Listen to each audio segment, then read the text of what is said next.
Hey everyone, I want to give you a quick little mini breakdown on some postural strengthening exercises that are PT based that can help you in so many avenues of your life, whether it's your yoga practice, just day-to-day stuff, especially if you're sitting on your computer a lot lately. Let's face it, Zoom is a way of life now.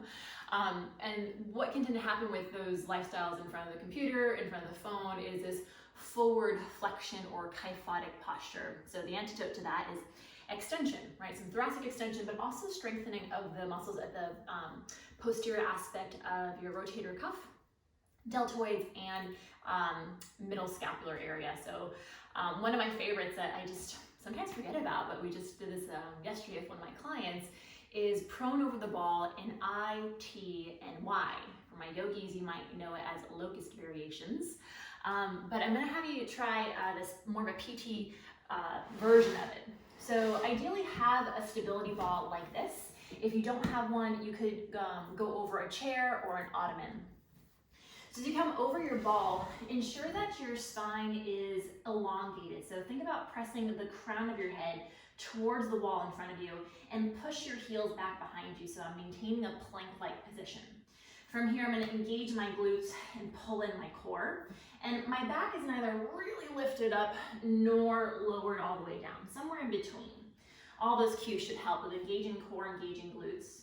And now, first let your arms just rest down beside you. Envision your shoulder blades coming towards one another and sliding down. So we're creating scapular retraction and depression. And then as those actions are still happening, glide your arms back beside you. If you can, keep your palms facing the ground. If that's a lot of stretching your shoulders, you can keep your thumbs facing the ground, palms facing in. And then slowly let your shoulders relax, but maintain the engagement of your core. So we'll inhale here. Exhale, draw your shoulders back, shoulder blades together, neck long, and lower down. And as you keep doing this motion again, notice if when you lift your arms back, if your shoulders, rather your back is extending too, keep it long, keep it neutral. Do between 10 to 15 repetitions, and notice again if the neck is wanting to do more of the work, can you keep it towards the shoulder blades? I like to think about trying to squeeze a pencil between my shoulder blades. Good, and then take a rest, so you can lower down over the ball. It's a nice counter pose or counter stretch, or you can always just sit back, okay? So now work into letter T. So take your arms out to the side, and again, think about the cue of bringing your shoulder blades together, and as you retract your shoulder blades, lift your arms out to the side. What will tend to happen most of the time with this one is the arms tend to drop back. So in your peripheral vision, try to see your thumbs. So if you look straight ahead and kind of peek, well, not turn your head, but see your thumbs in the periphery of your vision. If you cannot, your arms are too far back. Slide them forward, and right about there, that's my peripheral vision for my thumbs, right? Lower your arms back down and reach your arms out. Continue to focus on your shoulder blades, right? Can your shoulder blades squeeze together a little more? Like, yeah, that's different for me now. I can feel more effort.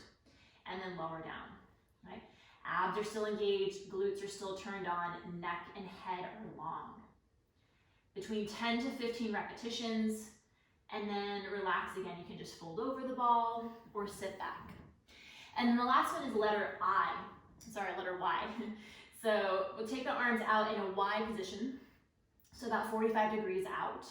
We'll lead with the thumbs, palms face in, neck is long, and reach your arms up to about shoulder level, and then lower down. Now, out of all of them, this one can sometimes be the most, we'll say, uncomfortable, especially if you have any shoulder impingement.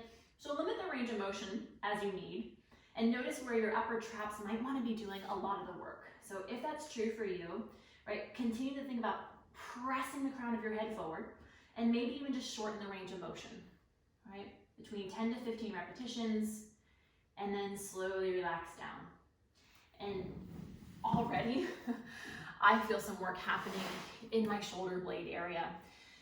So less is more, right? I'm just using the weight of my arms, and that was pitifully challenging for me. So that might be the case for you. So use the weight of your body. If you want a little bit of weight, maybe hold on to like a can of soup in each hand or a bottle of water. You don't need a lot, like 5 pounds or less. And I'm talking to you guys as well. So 5 pounds or less, just to make sure that you're working with smaller intrinsic muscles. Again, your rotator cuff muscles, they're not very big. They don't need a whole lot. If you start to add on a heavier weight, you can do it, but then most likely will be happening is you're going to be using larger accessory muscle groups and kind of negating the whole point of this stability postural training exercise. All right, so that's it. Happy exploring, give it a try, and let me know what you think.